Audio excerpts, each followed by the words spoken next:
Rather than lads, welcome back to Cossy's Arsenal podcast. My name is Cossy. Good morning, good afternoon, good evening, wherever you are in all parts of the world. This is going to be shocking.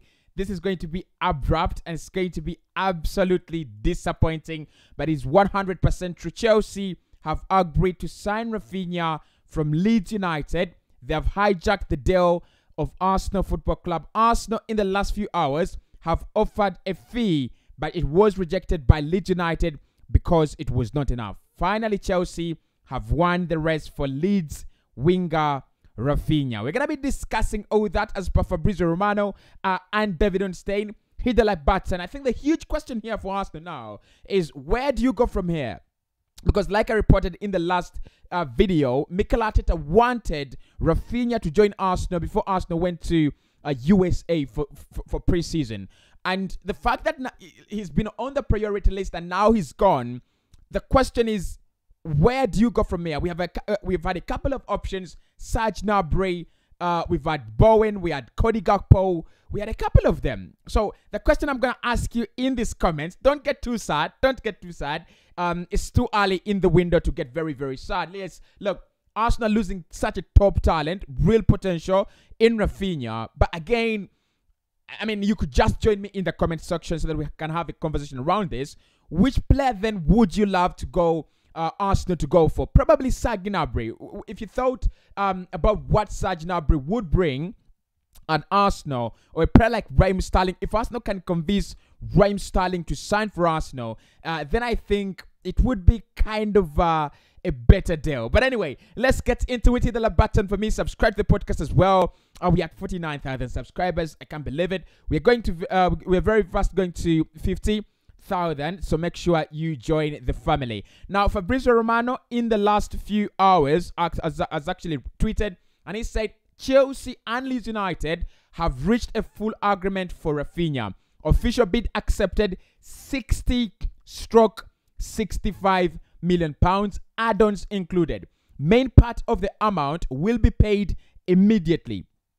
It's now done between both clubs. Talks ongoing on player side on personal terms, and contract also being negotiated. Bowley on it. He also has tweeted something very interesting that Arsenal fans would love to see right here. And he has said, this is it. It says, more on Raphinha. Arsenal had a meeting with Leeds United and made a new verbal bid in the last hours, turned down by Leeds United FC. Barcelona also called Leeds United again, but no chance to match the Chelsea bid. Chelsea are now working to get the agreement done also on personal terms. That is Fabrizio Romano. And also, lastly, around this one, he has said Chelsea are now going into talks with Raphinha's side and agent Deco. Yes, former Chelsea midfielder on the personal terms. It's a key step. Here we go, as Arsenal and Barcelona were in talks with Leeds also today morning. Deal fully agreed between clubs with Leeds United. That is according to Fabrizio Romano in the last few hours. Last few minutes, actually, confirming that Chelsea have signed or have agreed a deal with Leeds United to sign Raphinha. Now, is there a possibility that Arsenal can re-hijack this deal? I don't think so. I don't think so. The bid is absolutely crazy. It's 65 million euros, 65 million pounds in add-ons, with add-ons. So that means if Arsenal were to hijack this deal, it would mean we would pay in excess of 65 million pounds. I don't think it's worth that. I don't think it's worth that too much. Leeds United are the only party here that are actually gaining, because it's a bidding war. And whenever you have a bidding war for your player, that's what happens. You're always going to sell to the to the highest bidder. And I think Leeds, they've been absolutely smart. They've been absolutely very smart, because they received Arsenal's initial offer. They turned it down. They received Arsenal's second offer. They were just waiting for either Barca or Chelsea or Tottenham Hotspur to swoop in and come and just place higher money, higher bids on the table for Raphinha, and then they would agree a deal. So, look, him going to Chelsea is not a bad move for the player. I think it's a very, very good one. I think he will be a starter for them. He's absolutely phenomenal, a footballer. He's chosen UEFA Champions League. It's something we talked about at the end of the season, that when you compete with the likes of Chelsea, Liverpool, Manchester City, and all clubs in the UEFA Champions League, you stand a chance, but you can also, you can only stand a chance so far, right? Because they have UEFA Champions League, they're very, very attractive, and I think Chelsea also have a very, very, attractive squad and attractive manager. So I'm not really saying Arsenal have lost this because of Mikel Arteta or anything, but what I'm trying to say is that when you compete with clubs in the UCL, you can only compete with them so far. So Arsenal have lost that one. It's gonna hurt. I understand. Everyone in the comment section is gonna tell me, Cossy, look, Arsenal have gone back to that stage of doing deals and not completing them. But it was a hectic one in the first place. The player never wanted us in the first place. He wanted Barcelona in the first place, and then he wanted Chelsea before Arsenal.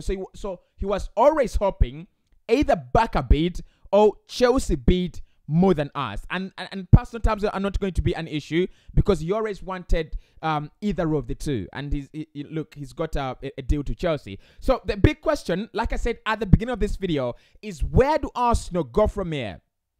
Mikel wanted Raphinha before the start of the start of our preseason in USA. That is also confirmed by Charles White. Now, where do we go from here? Who comes in that regard? If you look at Raphinha, we did a video about, I don't think I've done a video about how he fits into Arsenal. I don't think I've done that. But if you look at him as a player, the attributes he has is, one, he would help Arsenal spread the goals across the front line and also across the field. And then also one player that can take free kicks, one player that can take on players 1v1 very well, and a player you can really trust to get you double figures in terms of scoring goals per 90. I think there's, that caliber, that category of players is available on the market, probably for even less or even more. It will depend on what Arsenal decide to go for as their second option. But these are my thoughts. I think missing out on Raphinha isn't the end of the world. We can't go for Cody Gakpo. Now, Gakpo was linked with Arsenal first before we were linked with Raphinha. And a couple of Arsenal fans really caught some interest in Cody Gakpo. He has had very interesting numbers in the Dutch Eredivisie. 25 goal involvements this campaign. Quite interesting, isn't it? Very interesting. So 25 goal involvements. Yes, Serge Gnabry on that list as well. Yeah, the price could be fine. Probably the problem with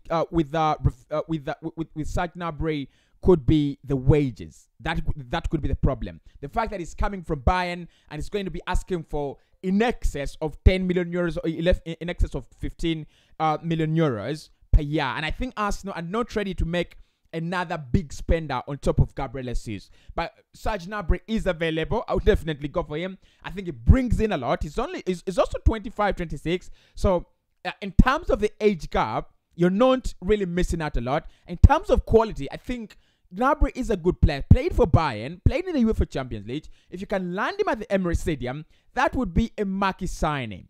Now, you could also think about Jarrod Bowen.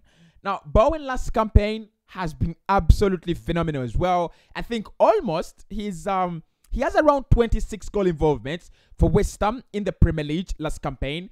And I think, look, I don't know how much West Ham would be willing to ask for. Probably around 50 to 60 million euros as well. So yeah, we've lost a player that was a priority, but it was always going to happen. We are doing a lot of deals at the same time. You expect these disappointments to happen. I think Lisandro Martinez will go through this week. Like Fabrizio said, Arsenal did put in an offer for the player, but Leeds United once again turned it down. It was not enough. So our valuation and Leeds United valuation has been far way apart.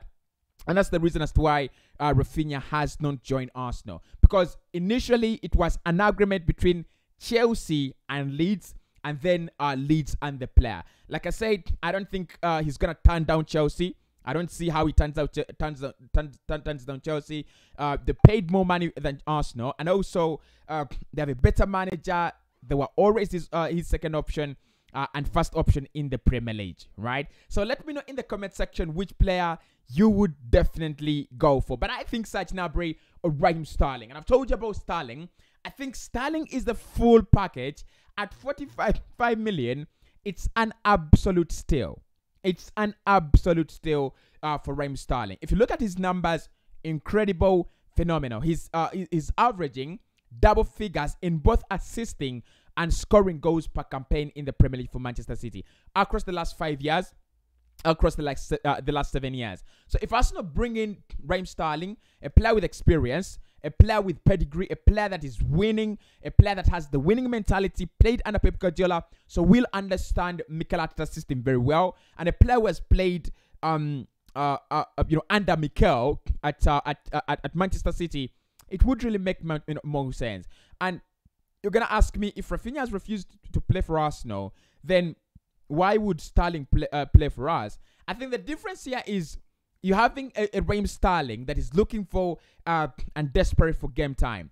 Raphinha is not looking for game time. He's been a starter at Leeds United. He's been their star man, right? What he's looking for is looking for that kind of big jump, that kind of stage, right?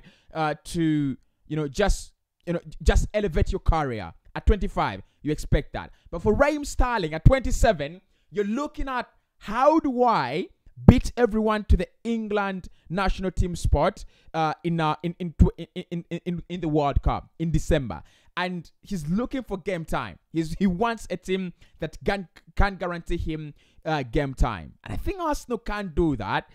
Honestly, I think Arsenal can do that. We've already seen this summer that UEFA Champions League, yeah, it's a factor, but it's bullshit. If someone can give you game time these days, if someone can give you the money you want, if someone can propose and tailor, put together a lucrative deal, I don't think there is anything you want. I mean, UEFA Champions League is only a promise that Arsenal will get there just in a couple of years. So probably next 2 years, Sterling will be back in the UEFA Champions. So I would go for Sterling unless Chelsea are going to sign Sterling and Raphinha. I don't see that happen.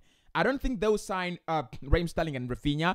I don't know why the Sterling deal broke down, because Romano in the morning reported that Chelsea were confident of getting Sterling, so they were not considering Raphinha as a priority.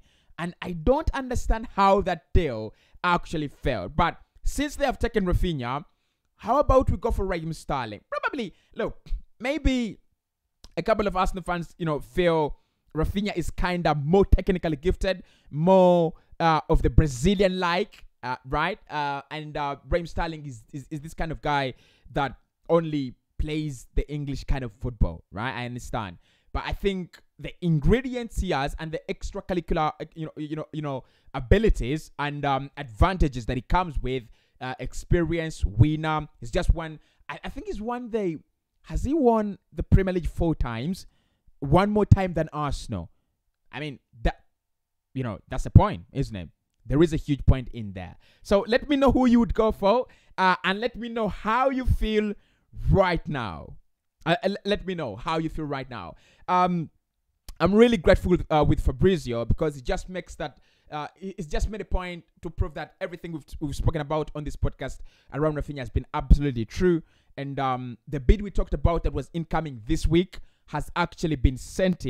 was sent in actually by Arsenal, and it has been turned down in the last few hours.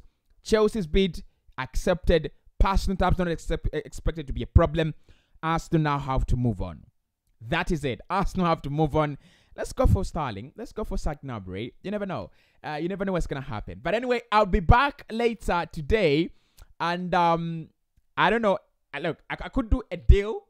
I could do a 5 list, or a top 10 list of players that Arsenal can sign instead of Raphinha. Or I will come back with a consolation message, right? Just kind of dealing with your emotional part of the transfer window. It's hurting, but we have to move on.